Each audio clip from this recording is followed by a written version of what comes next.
Greg, what has happened to Lebitard? Who? Yeah, welcome back to the Greg Cody Show with Stu Gatz. Dan may or may not be back later. We miss him. But it's funny, Ron being on here, because he'll remember this. Back before I hit big in Vegas and used to be a writer, primarily a writer. Right. Ron and I actually collaborated on a book called The Pride of a Lion, which is screaming up the charts. You are struggling, my Are man. you okay? Maybe all that Show now. It was all the standing. all that milk and coffee really helping your throat today. Have some laughter for that cough. Yeah, it's Vegas. Vegas is coming back and kicking me right And in the milk. But Ron, But the book. Yeah, the book. Oh, yeah, Ron, you remember that book we collaborated on? I do. It is screaming up the charts. It's been doing great. It's a bestseller. It's a editor's pick. It's all those things. Thanks to your incredible writing, which I guess now is taking the back door. I see the glasses. Is that the new Cody prop? The glasses, because I noticed them on stage in Vegas. Yeah, very apropos. Right. Thank you. I've been wearing big feathered hats as well, but I left that back at the ranch. Listen, I got to tell you, I was impressed with the notes that you hit, and you're relatively being in tune. Mm-hmm. Oh, thank you. Oh, look at Vanna White there. This is beautiful. Thank you so much, man. That's just great. Thank you, Lucy. But Greg, I had no idea you had those kinds of pipes. I had no idea. I will take relatively in tune. I will take that as a compliment. I will put it in my pocket. No, absolutely. And without any, there was no voice correction, none of that automated stuff, that auto-tune stuff they do for a lot of those artists. Yep. You were out there raw, as they say. Look at the way she reads the book and everything. You need whatever they're paying you is not enough. And you know what? Thank you. By the way, Ron. Same. Since I wrote the book, I hadn't read the book, believe it or not, until last week. And really? And I read it. You just read your book? Yeah. All right. And I read, I read chapter at a time, but I didn't read the whole book cover to cover until my JFK to Las Vegas flight, which there was you go. However it's long. It's a great read. Perfect. It's a great read. Perfect read for a flight. It exactly. Really That's exactly what I've been trying to tell people. Yeah. No, I took your advice on that because I remembered you saying that, and it was true. You read your own book on a flight? I did. That's amazing. I know. I mean, you should. We thought this show was self-absorbed. It's weird, do you read your own book? I mean, if you wrote the book, you know what you wrote, so do you actually need to read it? Not in public. Yeah, that was a new experience for me, though. Well, I hadn't read it in private either, so that kind of thing. You can't read it while you're driving. You got while somebody else is flying the plane. Do you have a question for Ron? Or? Yeah, actually, I do. I do. Ron, this interests me, and it particularly interests Stu Gatz, probably. New York Times had a piece under the headline, Mammals with the Munchies. And basically it said that cannabis and THC is something that more and more zoos are using, veterinary cannabis, to improve to lessen the pain, to improve the health, lessen anxiety. Does Zoo Miami do that, and what do you think of it? I think we have used some THC, based products, not extensively to the best of my knowledge, but I do know it's in the pharmacy. And listen, it's been, medically proven to work. So the fact that it works on humans tells me right away it could easily work on animals for everything from, like you say, pain medication to appetite stimulants. So who knows? I'm not a veterinarian, so I can't say for sure, but I know that there are things in the pharmacy that have THC in them. Any extra laying around? I mean, just curiosity. I got to tell you, Stu. What do you mean? Serious question, Ron. I got you. I'll look into it. Okay. Ron, what would happen if Stu Gatz did animal drugs? Animal drugs are not a whole lot different than human drugs in a lot of ways. People don't understand that. They just sometimes have a different name or different, label, but they are very similar and sometimes identical to the human drugs that are used. I got to get to the vet. Ron, which animal in the animal kingdom has the best singing voice? Oh, it's got to be the birds. I mean, birds just have an incredible diversity of sounds that they can make. You know, you look at things like minor birds, even our own state bird, the mockingbird. I mean, the different sounds when he's singing in the springtime, looking for a female, it's so melodious. It's so diversified. It's incredible. If you're talking about, you know, the sound, you know, you look at something like primates, some of the gibbons, the siamangs that can make these sounds, you know, the whale, which makes the loudest sound in the world. The blue whale, I believe, makes the loudest sound in the world. So it depends how you define singing. Is it intensity? Is it how much reach it has? Or is it how enjoyable it is to listen to? I mean, for me, I could listen to the hump. Look at that. She's even showing the photographs and the drawings and sketches. You know, send me an address so I can send you a check because you deserve it. All right, I will. Also, Same. by the way, 3 pages in, doing great so far. We should do an audiobook, by the way. We should do that. Yeah. You know, Greg, that's a good idea. Yeah, in your voice, because, you know, you got the voice for that.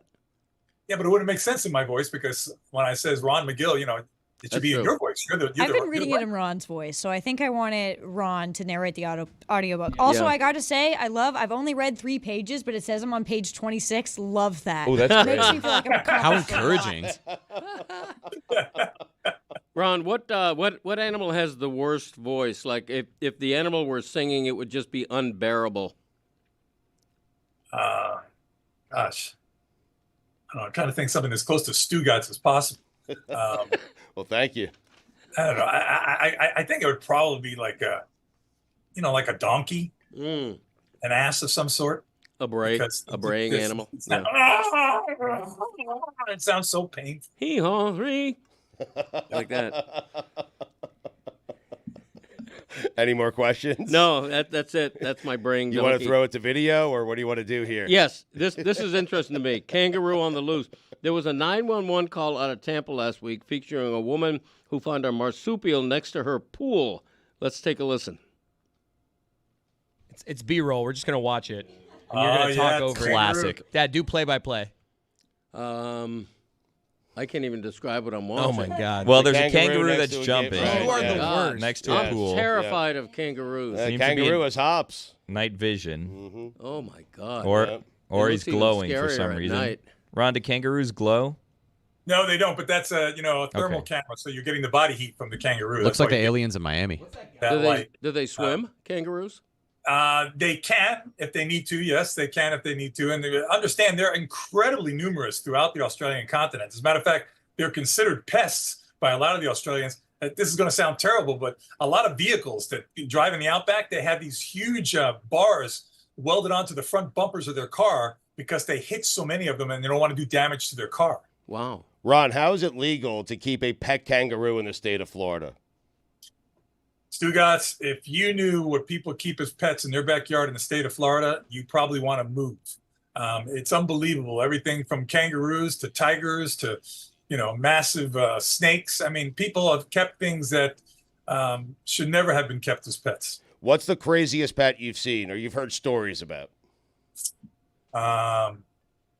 Geez, I mean, just seeing some of these, massive tigers that people have in their backyards is pretty amazing to me that somebody that I knew, a guy, a big caterer down here had a giraffe in his yard.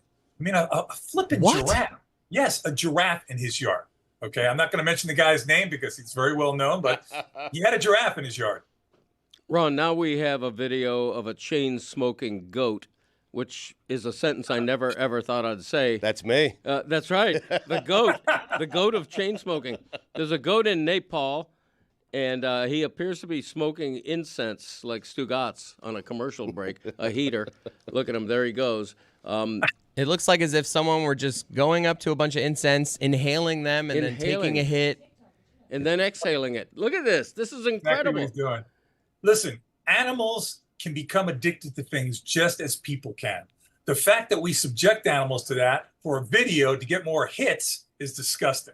More Okay. hits. Yeah. This type of stuff to me infuriates me, to be honest with you. These people doing things with animals just to get more likes and all these clicks on their stupid videos on God blessed TikTok is just exploiting an animal for the sake of look at me, Louie. And that's exactly what it is. If you handed a pack of cigarettes to an animal, would its instinct be to literally eat the pack of cigarettes, or would it be rebuffed by the smell of tobacco? not sure. It depends on the animal. Yeah. I know they've had a lot of chimpanzees literally smoke cigarettes just like human beings do. Really? Several primates. Oh yeah, absolutely, and become addicted to it. So the fact that you don't have to teach them after the first hit because they become addicted to it, and it's something they keep on going back to. The same thing. You can give sugar cubes to horses; they'll eat it till they die, and it will eventually kill them if they keep eating sugar cubes because it's an addictive thing. We can, as people, we got to be smarter than that and be a little bit more compassionate as to what we offer animals just because we think they like it. If your kid loves to eat chocolate all the time, is that all you're going to give it to them? No. Hey, Ron, I have an adorable little cat, and he's my best friend, but he really loves jumping into cardboard boxes. Why do cats love cardboard boxes so much? What it does is it's a safe way to kind of practice their predatory instincts. They love to lunge at things. It doesn't fight back, but it collapses. Okay, it has some bounce to it, so it reinforces their predatory instincts to chase, to hunt, to stalk, and to pounce without causing them any serious damage. They're playing is what they're doing, but they're basically that play stems from that natural instinct to stalk and to hunt. And boxes, they make noise, they collapse, they slide around the ground. Cats love that stuff. Ron, I'm catching up on this book, page 28, loving it so far. You talked about a little lion cub that got rejected by its mother. What does that even mean? It didn't get rejected by its mother. It said rejected her. Wow. Well, no, she wasn't. All right, Greg, taking liberties. Milk. She wasn't producing enough milk because he was the only cub in the litter. He couldn't stimulate her enough to produce enough milk. So we had to augment her. But she never rejected him. She was an incredible, incredible mother. I think this one's about a different cub because it talks about the cub before Kwasi that got rejected. Yes, before Kwasi. Oh, the first cub ever born at the zoo, yes, was rejected by her mother because her mother was a first-time mother and just didn't know what to do. She just absolutely, and that's not uncommon. In the wild, that's not uncommon, especially with first births. Animals end up dying because they're rejected as a mother who's inexperienced, doesn't know what to do. So neither of you have read this book. No, I read the book. I thought she was talking about. It seems like you have. I mean, I've read the book several times, as a matter of fact, and loved each time. Thank you, Ron. We appreciate it. We'll talk to you next week. Keep those glasses, Cody. They're styling. Thanks, Ron. Thing and a thing.